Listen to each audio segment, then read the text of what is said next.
اگر مولا کو چاہتے ہو. غصہ بھی بے جا مت کرو اور شہوت کو بھی بے موقع استعمال مت کرو. ہر وقت اللہ کی مرضی سامنے ہو. دیکھو میرے شیخ سے ایک نوجوان پر غصہ ہو گیا. شیخ نے غصہ کر دیا. جاہل آدمی تھا, ہل جوتنے والا.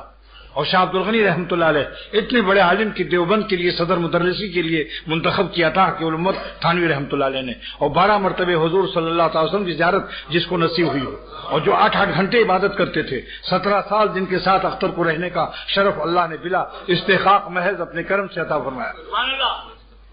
ہم آپ ایک منزل میں نہیں پڑھتے. میرا شیخ 7 منزل مناجات مقبول کے روزانہ پڑھتے تھے, اور زبانی قصیدے بردہ روزانہ, 8 تہجد کی نمازیں اور ذکر 12 تسبیح کا برابر, اور 2 رکعت پڑھ کے الگ الگ 2 رکعت پڑھتے تھے. وہی نہیں پڑھتے تھے آنسو گرا رہا ہوں جگہ چھوڑ چھوڑ کے, آنسو گرا رہا ہوں 2 رکعت پڑھتے تھے الگ الگ. بعد میں پھر میں نے دیکھا کہ علامہ سرخسی رحمۃ اللہ علیہ کی مبسوط میں کہ الگ الگ نفل پڑھو تاکہ تعدد شواہد خیر تمہاری بھلائی اور نیکی پر گواہوں کی تعداد بڑھ جائے. کثرت تعدد شواہد علی الخیر. تو ایسے شخص کی بات کیا کہوں, بس میں نے زندگی میں کسی کو اتنا عاشقانہ عبادت کمن و کیفن نہیں پایا. نہ کمیت کہ 8 گھنٹے عبادت کرے. پہلوان تھے, حضرت کا سینہ فرمایا کہ میرا سینہ اتنا تھا جوانی میں کہ 90 ڈگری ناک سے خط کھینچا جائے, ناک سے 90 ڈگری تو سینے سے لگ جاتا تھا, یعنی سینہ اتنا آگے تھا. لیکن ساری پہلوانی اللہ پر فدا کر کے عالم ربانی تھے وہ. لیکن حضرت کو میں نے دیکھا کہ جب چلتے تھے تو معلوم ہوتا تھا کہ آخرت کی زمین پر چل رہے ہیں. اور حقیقی امت کو لکھا بھی کہ میں دنیا کی زمین پر جب چلتا ہوں تو ایسا محسوس ہوتا ہے کہ میں آخرت کی زمین پر چل رہا ہوں. تو حقیقی امت نے لکھا اس زمانے کا یہ شخص صدیق ہے جس کے ساتھ اختر کو 17 سال کی دولت رہنے کی نصیب ہوئی. اللہ والوں کی دعائیں, ان کی خدمت اور ان کی نظر عنایت رائے گا نہیں جاتی. آج اسی کی برکت ہے جو آپ لوگ یہاں جمع ہو.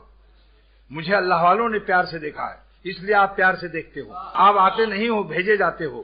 آپ ہر شخص آنے والا کہہ سکتا ہے میں خود آیا نہیں, لایا گیا ہوں, محبت دے کے تڑپایا گیا ہوں. سمجھتا لاکھ اسرار محبت نہیں, سمجھا میں سمجھایا گیا ہوں. حضرت نے خود فرمایا کہ اس کے غصے کی بات میں کانپنے لگا. قیامت کے دن کیا جواب دوں گا اگر اللہ پوچھے گا کہ تم نے اس جاہل اور غیر عالم ہل جوتنے والے نوجوان کو جتنی ضرورت تھی اس سے زیادہ تم نے ڈانٹ دیا, تو میں کیا جواب دوں گا. تو حضرت اپنے خانقاہ سے نکلے. 1 میل پر اس کا گھر تھا, شدنی پور نام تھا اس کا. یہ سب گاؤں میرے دیکھے ہوئے ہیں. یہ واقعہ میرا خود اپنا چشم دید ہوا. حضرت تشریف لے گئے اور پریشانی میں اللہ کے خوف سے راستہ بھول گئے. یہاں تک کہ ارہر کے کھیتوں میں گھستے ہوئے کسی طرح سے وہاں پہنچے اور کہا بھائی اے نوجوان لڑکے مجھے معاف کر دو کہ میں نے تمہیں ضرورت سے زیادہ ڈانٹ لیا.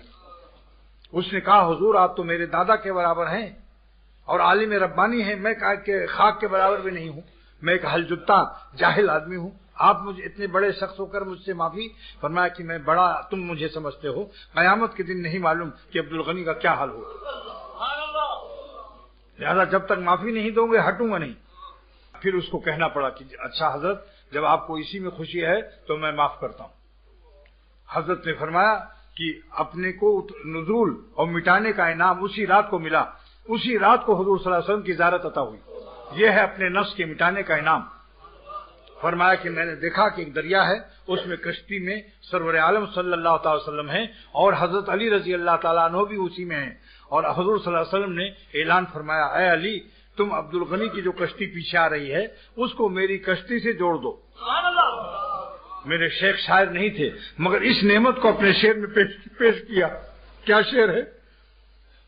قلب مستر کی تسلی کے لیے, قلب مستر کی تسلی کے لیے حکم ہوتا ہے میلاد و ناؤ کو. قلب مستر کی تسلی کے لیے حکم ہوتا ہے میلاد و ناؤ کو.